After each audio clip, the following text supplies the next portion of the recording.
नमस्कार दोस्तों, रहस्यमयी राजा और अनोखी कसम, एक अद्भुत गाथा। क्या आप जानते हैं कि एक समय था जब एक रहस्यमयी राजा ने देवताओं से एक अनोखी कसम खाई थी।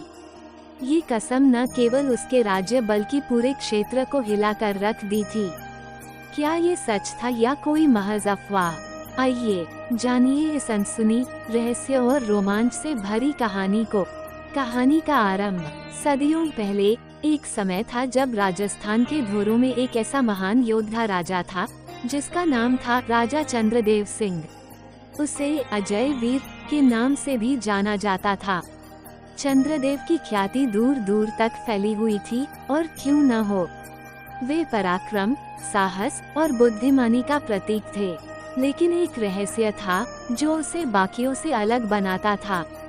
उसकी कसम और देवताओं के प्रति उसकी आस्था, जिसने उसके पूरे जीवन को एक अनोखा मोड़ दिया था। एक दिव्य संकेत। कहते हैं एक रात जब राजा ध्यान में लीन थे, तभी अचानक से उन्हें एक अजीब सी आहट सुनाई दी, जैसे कोई स्वर्गीय वाणी हो। राजा चौंक उठे। उन्हें लगा कि देवताओं ने स्वयं उनके सामने आकर कुछ कहा है। हे राजन, तेरा जीवन तेरे राज्य के लिए समर्पित है। तुझे अपनी प्रजा के लिए एक कठिन कसम खानी होगी। राजा हिम्मत करके बोले, कौन सी कसम? देवताओं ने कहा, तुझे कसम खानी होगी कि तू कभी किसी निर्दोष का रक्त नहीं बहाएगा, न ही किसी को संकट में देखकर पीछे हटेगा। राजा ने सहर्ष इस कसम को मान लिया और कहा, देवों की कसम से मुंह मोड़ना मेरी संस्कृति नहीं। लेकिन देवताओं ने एक चेतावनी दी, राजन, ये कसम जितनी पवित्र है उतनी ही घातक भी हो सकती है। इस कसम को निभाने की कीमत तुझे हर कदम पर चुकानी होगी। क्या तू इसके लिए तैयार है? राजा ने गर्व से कहा, मुझे अपनी प्रजा के लिए कोई भी कीमत चुकानी मंजूर है। राजा की परीक्षा का पहला दिन। उसके बाद जैसे ही सूरज उगा, राजा ने स्वयं को अधिक साहसी महसूस किया। परंतु पहला दिन था और राजा के सामने पहला संकट आ खड़ा हुआ।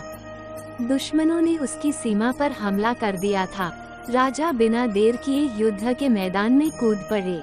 उन्होंने दुश्मनों को पराजित कर दिया, लेकिन उनकी तलवार ने एक भी निर्दोष को नहीं छुआ। ये देखकर उनकी सेना दंग रह गई। उनके शौर्य की चर्चा हर दिशा में फैल गई। अनोखी घटनाएं और रहस्यमयी संकेत।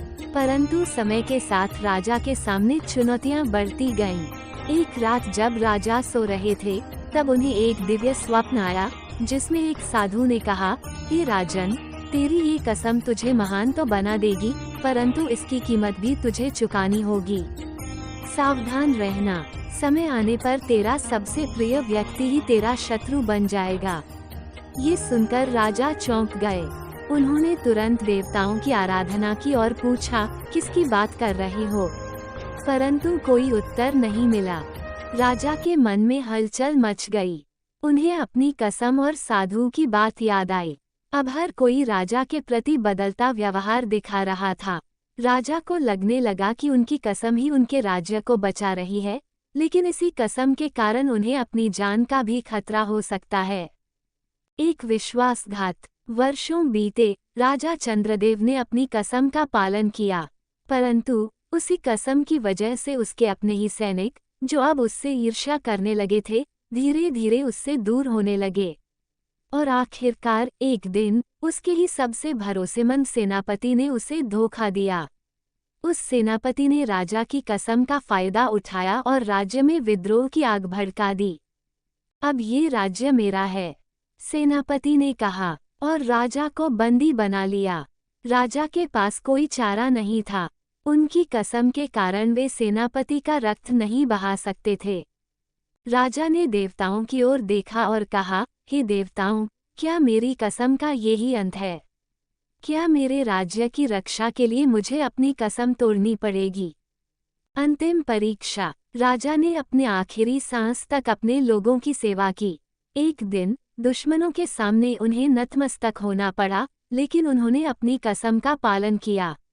अंततः एक रहस्यमयी रात आई जब उनके राज्य के लोग एक चमत्कार के साक्षी बने। कहते हैं वो रात बहुत ही अद्भुत थी। लोगों ने देखा कि देवताओं ने स्वयं प्रकट होकर राजा के सम्मान में स्वर्गीय पुष्प वर्षा की। एक उज्ज्वल प्रकाश में राजा का शरीर अदृश्य हो गया और वहां सिर्फ एक ताज पड़ा रह गया, जो देवताओं का आशीर्वाद था। लोगों ने राजा के ताज को उठाकर मंदिर में रख दिया और तब से आज तक उस ताज की पूजा होती है। कहते हैं, उस ताज के पास अब भी राजा चंद्रदेव की दिव्य आत्मा विराजमान है, जो हर संकट में अपने राज्य की रक्षा करती है। लेकिन राजा की कसम का रहस्य आज भी हर किसी को हैरान करता है। योजक चिन्ह, योजक चिन्ह, योजक चिन्ह। कैसी लगी ये कहानी? क्या ये सचमुच एक कसम का असर था या फिर कुछ और? जानने के लिए हमारे चैनल को सब्सक्राइब करें और इस रहस्य का हिस्सा बनें, क्योंकि राजा चंद्रदेव की कसम का रहस्य शायद कभी पूरा खुले। अगले भाग में धन्यवाद।